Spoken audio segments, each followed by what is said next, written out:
Hi, my name is Professor Gerald, that's Ferman. I live in Ofakim, Israel. I'd like to talk about peace in the Middle East in a very short time.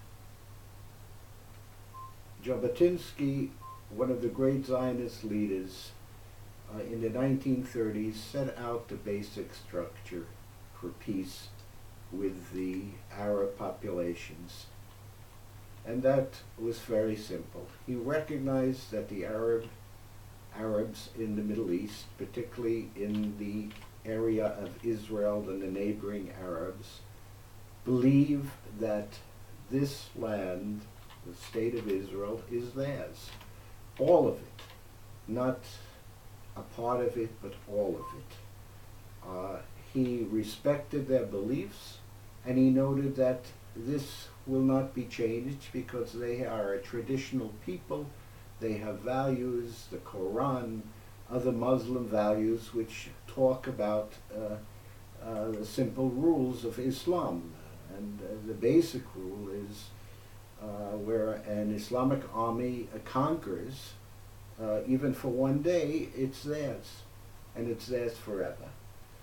That perhaps is the biblical or the Quran or the Muslim textual commitment, but there are other commitments, and they clearly believe that this is theirs. So Jabotinsky recognized that, and he said the only way that Israel is going to get peace, and I'm not going over why the land of Israel belongs to the Jewish people, that's another Sarat and another tape, and many have talked about that the simple fact that the Arabs never had a nation here, only Israel did, and the promised land, and the all types of reasons. We'll assume that you're aware of that. So Jabotinsky said that the only way we're going to have peace is for Israel to create a steel wall. They called it in Hebrew Kir Bazel. That Israel be strong, militarily, economically, and the whole society be one and united. And that strength be demonstrated when tested. And his view was there will come a time when those that are the enemies of Israel that seek to destroy them, and that is the object of the Hamas and also the Palestinian Authority. They just use other political techniques and terrorism and stuff like that. But he believed that there will come a time if Israel shows that steel wall, is such a powerful nation, again, not only militarily, economically, its society, how it treats its citizens, if it be a model to the world from a social point of view and from a military point of view, be overwhelmingly stronger than the enemy, then the Arabs will accept Israel. They won't love it, but they'll accept it. And that indeed one can see in up till the Oslo Accords. The Arabs that live in Israel, I cannot say love Israel, but from the beginning of the state till the Oslo Accords accepted it. They were Arabs. And they accepted that Israel is the power, and they have to make terms with it. They like the economic progress in Israel relative to the Arab world. They stayed here. It was their home. And they were permitted as citizens to be citizens in Israel. After Oslo, they became Palestinians. Okay, so Jabotinsky set the ideological framework and the practical and strategic framework for dealing with peace with the Arabs in the Middle East.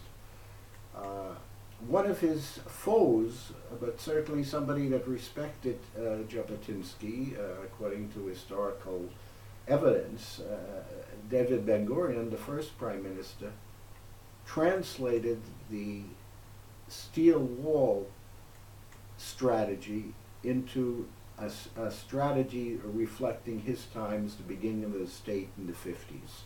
In the 50s, he wrote a document which was approved by the cabinet at the time, which simply was an expression of the steel wall of Jabotinsky.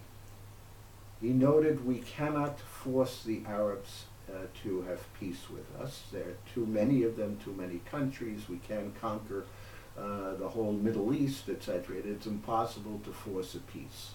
What we can do is build our strength in every dimension, economically, militarily, socially, and then we'll have a chance for peace. But, he said, in order that a chance occur, we have to win every engagement with the Arabs, military engagement. We have to be the winners and the absolute winners. And what does that mean? It means whether it be a small attack or a small incursion into Israel, the response has to be such that the other side knows they lost. They have to recognize they lost, not us. They have to recognize. It's not important that we can give facts and figures why we won, but they have to recognize their loss. And that strategy was basically the strategy up until the '67 war in Israel. Every encounter wasn't a teiku, you know, you won and they won, maybe both won, and maybe both, you know, you're not exactly sure. The interpretations were this side, that side, who gained, who lost. It has to be a '67 war, where the other side cannot but admit that it failed. And if Israel follows that strategy, David Ben Gurion said, time after time after time, when the Arabs keep on testing us and they keep on failing in their own eyes, they'll accept us, begrudgingly, but they'll accept Israel as an integral part of the Middle East. That was the strategy. I believe it is the only strategy for peace, a real peace in the Middle East. Any other strategy is a cover-up. Otherwise, and the cover-up is by many people, the Israeli population. The dream is that maybe this time,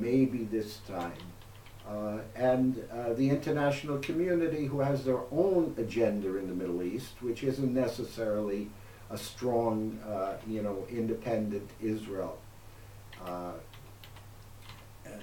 Unfortunately, in the last few engagements with an enemy whose declared purpose is the absolute destruction of Israel, the Hamas, a group recognized by everybody in the Western world as a terrorist group, but yet when we negotiate with them, they give the blessing, that is, we, meaning Israel, negotiates with them, they give, the international community kind of blesses that for their own reasons.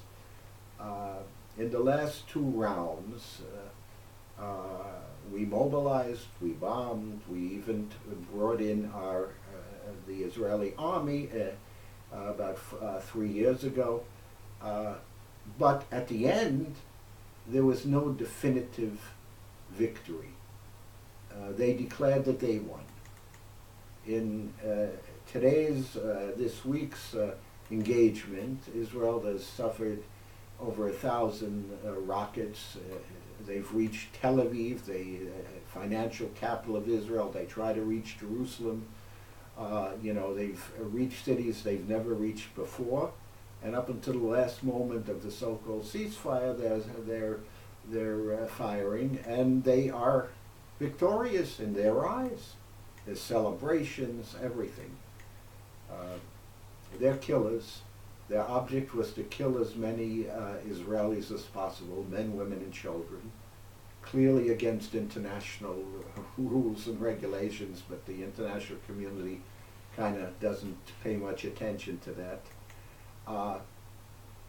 So this will not last. There'll be another round and another round. until the people of Israel think more of their own safety than they do of whether President this or that or some international group pats them on the back and say, you're nice guys. The government of Israel must be directed by its people because they are the ones that are taking it to solve the problem. And it's not unsolvable. It just takes vision, dedication, and love of the people of Israel, and also the Arabs. Because if Israel stood with a steel wall all this time, how many more people would be alive? Not only Israelis, but Arabs. So that's my message. That's my take on the situation. And if you want to help, talk to some people. Maybe more of us will be talking this way, and there'll be some change. But the change has to come from the people of Israel and the leadership of Israel.